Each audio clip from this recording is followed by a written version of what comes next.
If you're a Hull-based business and looking to grow in 2026 with digital marketing strategies, but you're uncertain what type of digital marketing channels you should be using, should you be trying to get cited in the AI overviews, which is powered by Gemini, or trying to get cited by ChatGPT?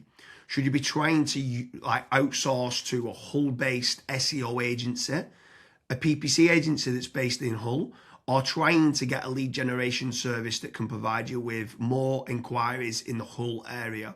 Before spending any sort of money, Kazra, what advice would you give to a business owner or entrepreneur in the Hull area? So for business owners based in Hull that are looking to scale out their digital marketing, one thing that I would do prior to touching any money, anything like that, is setting up some KPIs. You want to figure out how much money you're spending per channel, how many leads have been generated per channel.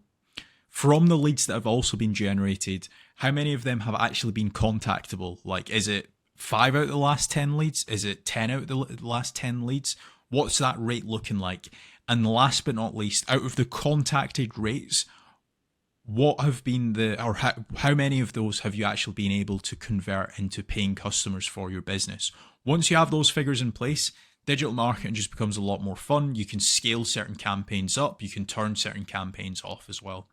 So James, for a Hull-based business, what would be some marketing strategies that they should take a look at? So step number one for me has got to be branding or brand SEO and making certain that you're looking good online, you've got a strong reputation. I think everything needs to start, the foundations need to start with a positive kind of brand SERP of who you are and what you do. So a SERP stands for Search Engine Results Page, and getting that branding right across the board then can lead on to other things of what you can be doing. It will improve your conversion rate on paid ads or social media. Any leads that you get in, the conversion rate would be good. If at the 11th hour, they're going to decide who you're going to go with, branding, I think, becomes very, very important. So I'd say that's the first thing that people need to get right for all digital marketing strategies. My next strategy is going to be AI visibility. I feel like more and more companies are actually looking into this. So what does ChatGPT, Claude, Gemini, Grok, Perplexity say about your brand or about your business? Is it a positive thing or is it a negative thing? And also trying to figure out what it says about your competitors as well. And obviously trying to improve that's really important. Some people call it AI SEO, some people call it GEO, some people call it LLM optimization.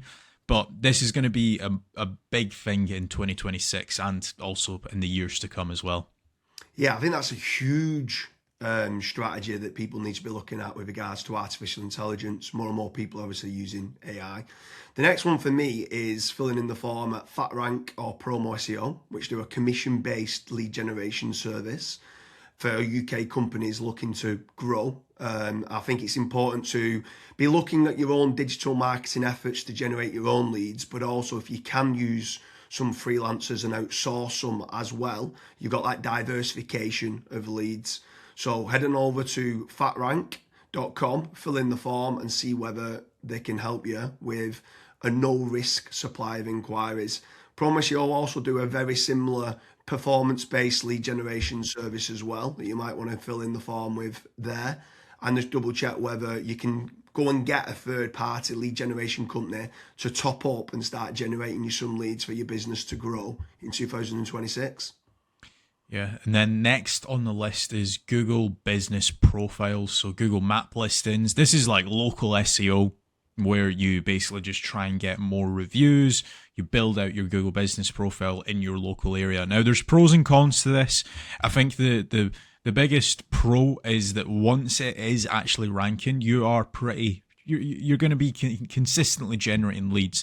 However, to get from nowhere, like let's say you do not have a Google Maps listing at all, to get it ranking to position number 1, the issue you've got with that is there might be, let's say, a 60 or 100 review deficit. And to obviously get those reviews, you need leads. So it's one of those things. It's like the chicken and the egg.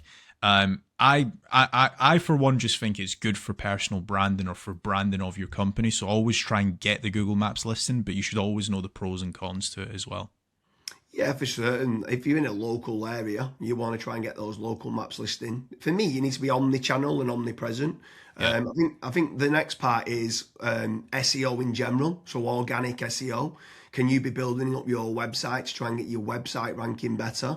If you are in local area, you might want to do your service with the area of where you cover. So like plumbing in Manchester, create a page for that. Hopefully then share that on the Google business profile of what you mentioned.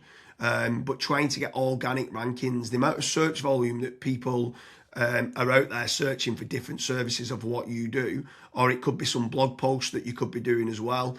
There's different strategies on there that you can be doing, but ideally you want good quality content, build up topical authority, and try and get some third-party backlinks to power up the site to get those organic SEO rankings. I think that's another big part that you need to be doing as part of your digital marketing strategies in 2026. Yeah, and then the next one, which kind of ties back to what you were saying before, James, is obviously organic social media. Now, organic social media, I think it's more of a numbers game. So try to create good content that your audience would actually view. Like I see this time and time again where I look at brands and they've just published maybe 4 or 5 posts on their Instagram profile and they've not been active for 3 years, right? That's not going to drive you sales. But if you can do how-tos, if you can do guides, maybe you can do before and afters, right? If you can do content like that, that way people will see you on socials and they will actually click to actually figure out more about you, fill in the contact form. The caveat to organic social media, yes, it's free to do. It's not like PPC, for example, but it is very much a numbers game. So you want to be consistently uploading, maybe not every day, but at least 3 or 4 times a week. Yeah, for sure. On the subject of social media, paid social ads as well is massive. I'm a massive advocate of the kind of the dollar a day strategy of what people talk about. So if you are going to be taking the time to be posting every day, like you mentioned there, for organic social media, just spending a few pounds on those posts and boosting it. So getting case studies, any awards that you've won as well for reputation, and starting boosting that. You can also be running retargeting ads. So if anyone's clicked through to your website, you can be running retargeting, which is paid social as well. Different places like Meta, so whether that's Facebook and Instagram, you've got Twitter, you've got YouTube, you can be running Pinterest, you can even run in places like Reddit as well for paid ads. And I think paid social media is still an untapped market for digital marketing strategies. Yeah. The next one is it's probably a love-hate relationship. It's PPC, right? Google AdWords or doing it on Bing, wherever. That's basically the sponsored results. So if you search for a service, it's above local SEO. Now, I have spoken, and both myself and James, we've both spoken to so many business owners that are either they've spent 10, 15, 20,000 pound on it, and they've not had a single result, or they might have had a few leads and it's just not been of quality. Or you've got other guys that have spent hundreds of thousands on it and they're like, it's the best thing that's ever happened to my business. Now, the reason why people are either they absolutely love it or they absolutely hate it is probably down to how it's been set up. Like there's so many different nuances to PPC. Like for example, having a really proactive negative keyword list, making certain that you have a set of banned IPs. Like, for example, your competitors could be clicking on your ads, and that's deemed as what's called click fraud. Making certain that you've got a high converting landing page, making certain that you KPI your sales team. So when a PPC lead comes in, that is one of the first priorities that they actually take when it comes to contacting the lead. There's all of these different nuances, and if you're not on the ball with PPC, it's probably not going to work for your business. However, if you've got a really good, well-refined sales team, you've got a really good landing page, you've got a well-kept, up-to-date negative keyword list, you are using click fraud software, at that point, it will actually probably perform well for you. But again, just know the pros and cons to PPC. Yeah, for sure. There's certainly pros and cons. There's benefits of using it to get instant leads, but like you said, the amount of people that we speak to that have burnt a lot of budget and not had the inquiries and stuff that's come through as part of the digital marketing is pretty scary. While we're on the subject of paid, obviously we spoke about paid social ads, and now you've spoke there about PPC with Google or Bing. I'm going to throw in the mix paid ads on AI platforms. It's not fully rolled out as we're doing this video, but I know that ChatGPT are looking to try and roll out ChatGPT ads. Claude, Perplexity, other kind of LLMs might start rolling it out in 2026. I think if you're one of the early adopters and innovators to get on there, I think you could be getting cheap leads or cheap contact form submissions. So it's something to look out for of doing paid AI listings and ads. I think that could be something to look out for in 2026. Next on the list, and this is a little bit out of control. You do obviously have like forums that you can get your brand mentioned in, like for example Reddit and Quora. That very much comes down to the after fact, like where are your customers that you've been dealing with previously, are they actually raving and shouting about you? If they are, then that's a very good resource of getting other people recommending you. So if you can get that, again, it's a little bit out of your control, but asking for reviews, asking for them to recommend you to friends, to people, that can obviously generate you a decent amount of leads and inquiries as well.